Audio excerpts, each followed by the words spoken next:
दोस्तों, क्या आप जानते हैं महादेव ही एकमात्र योद्धा थे जो महाभारत में कौरव और पांडव दोनों ओर से युद्ध लड़े थे। पांडव धर्म के पक्ष में थे, इसलिए महादेव ने पांडवों की सहायता की होगी। ये तो हम सोच सकते हैं, लेकिन आखिर क्यों महादेव को पांडवों के विरुद्ध युद्ध लड़ना पड़ा था, जानकर आप हैरान हो जाएंगे।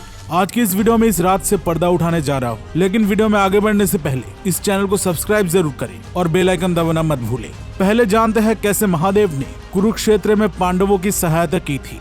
महाभारत युद्ध के दौरान एक दिन अर्जुन वेदव्यास जी से कहते हैं, हे महर्षि, कुरुक्षेत्र युद्ध के 15वें दिन मैंने एक अद्भुत घटना होते हुए देखा। जब मैं अपने बाणों से कौरवों का संहार कर रहा था, उस समय मैंने देखा कि एक अग्नि के समान तेजस्वी पुरुष मेरे आगे आगे चल रहे हैं। उनके हाथ में एक जलता हुआ त्रिशूल था। युद्ध क्षेत्र में वो मुझे मार्ग दिखा रहे थे। वो मुझे जिस ओर ले जा रहे थे, मैं उस ओर के सभी शत्रुओं को आसानी से मार रहा था। सबको लगता है कि मैंने उन सबको मारा है, लेकिन मैं जानता हूँ कि उन्होंने ही मेरे सारे शत्रुओं का वध किया है। मैं तो सिर्फ उनके पीछे पीछे चलता था। ऋषिवर, आप कृपया बताइए कि वो रहस्यमयी पुरुष आखिर कौन थे। अर्जुन के इन बातों को सुनकर वेदव्यास जी समझ गए कि वो रहस्यमयी पुरुष और कोई नहीं, देवादिदेव महादेव ही थे। उन्होंने अर्जुन से कहा, हे अर्जुन, जिस त्रिशूलधारी दिव्य पुरुष को तुमने युद्ध क्षेत्र में देखा है, वो देवों के देव, तीनों लोकों के स्वामी महादेव थे। धर्म की रक्षा करने के लिए उन्होंने युद्ध में तुम्हारी सहायता की थी। दोस्तों, धर्म की रक्षा करने के लिए महादेव ने युद्ध के 15वें दिन अर्जुन का साथ दिया था, ये तो आप जान चुके हैं। लेकिन आखिर क्यों महादेव ने पांडवों के विरुद्ध युद्ध किया? इस युद्ध का परिणाम क्या निकला था और आखिर कैसे पांडव महादेव का सामना करके भी जीवित बच गए थे? कुरुक्षेत्र युद्ध के आखिरी दिन गदा युद्ध में भीम ने दुर्योधन का जंघा तोड़ दिया था। इसके बाद दुर्योधन को मरने के लिए छोड़कर पांडव अपने शिविर में चले गए थे। दर्द से तड़पता हुआ दुर्योधन जब अपनी मृत्यु की राह देख रहा था, तब अश्वत्थामा दुर्योधन से मिले।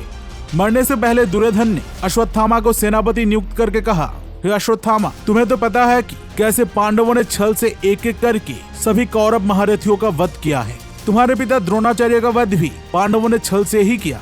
और आज जब मैं भीम के साथ गदा युद्ध कर रहा था, तब उसने युद्ध के नियम तोड़कर मेरे जंघा पर प्रहार करके मुझे घायल कर दिया है। इसलिए किसी भी तरह तुम पांडवों का वध कर दो। जब तक मैं पांडवों का विनाश नहीं देखूंगा, तब तक मुझे शांति नहीं मिलेगी। दुर्योधन की बात मानकर अश्वत्थामा पांडवों का संहार करने के लिए निकल पड़े। भगवान श्री कृष्ण जानते थे कि कुरुक्षेत्र युद्ध के अंतिम दिन काल कुछ न कुछ चक्र चलाने वाला है, इसलिए वो देवादिदेव महादेव का आराधना करने लगे। जब महादेव ने श्री कृष्ण को दर्शन दिया, तब श्री कृष्ण ने महादेव से पांडवों की रक्षा करने का प्रार्थना की। इसके बाद शिवजी नंदी पर सवार होकर पांडवों के रक्षा के लिए आ गए। दूसरी ओर पांडवों का वध करने के लिए रात के अंधेरे में अश्वत्थामा, कृतवर्मा और कृपाचार्य के साथ पांडवों के शिविर जा पहुंचे। उन्होंने देखा कि स्वयं महादेव पांडवों के रक्षा के लिए शिविर के बाहर खड़े हैं। महादेव को देखकर अश्वत्थामा, कृतवर्मा और कृपाचार्य बहुत भयभीत हो गए। उन्होंने महादेव की स्तुति करना शुरू कर दी। दोस्तों, महादेव बहुत जल्द ही अपने भक्तों के प्रति संतुष्ट हो जाते हैं। वो अश्वत्थामा, कृपाचार्य और कृतवर्मा पर भी अतिशीघ्र प्रसन्न हो गए।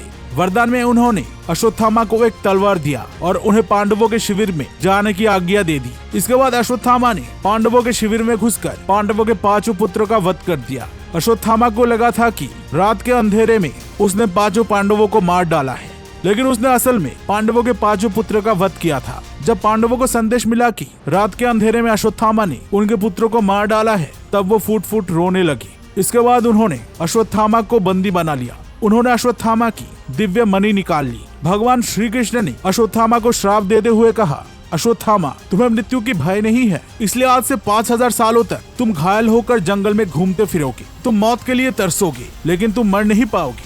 अश्वत्थामा को दंड देने के बाद पांडव सोचने लगे कि स्वयं महादेव के रहते हुए कोई कैसे हमारे पुत्र को मार सकता है, इसलिए महादेव ने ही जरूर अश्वत्थामा की सहायता की होगी।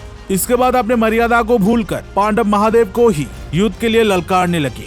देखते ही देखते महादेव और पांडवों में एक भयंकर युद्ध छिड़ गया। जितने भी अस्त्र पांडव महादेव पर चलाते थे, उन सभी अस्त्र को महादेव पल भर में निगल लेते थे। ऐसा कोई दिव्य अस्त्र नहीं था जो महादेव को घायल कर सके। बहुत देर तक पांडवों ने महादेव पर हर प्रकार के अस्त्र चलाया, लेकिन उनके एक भी अस्त्र महादेव को छू तक नहीं पाया। इसके बाद पांडवों ने महादेव से क्षमा मांगी और वो महादेव के शरण में आ गए। दोस्तों, महादेव कभी भी शरण में आए हुए को नहीं लौटाते हैं। महादेव ने पांडवों से कहा, तुम लोग श्री कृष्ण की बहुत प्रिय हो, इसलिए मैं तुम्हें क्षमा करता हूँ, लेकिन मुझ पर आक्रमण करके तुमने जो पाप किया है, उसका फल तुम्हें भोगना ही होगा। तुम्हें कलयुग में फिर से जन्म लेना पड़ेगा। युधिष्ठिर सर्वस्व राज का पुत्र होकर जन्म लेगा और उसका नाम बलखानी होगा। वो शीशनगर का राजा बनेगा।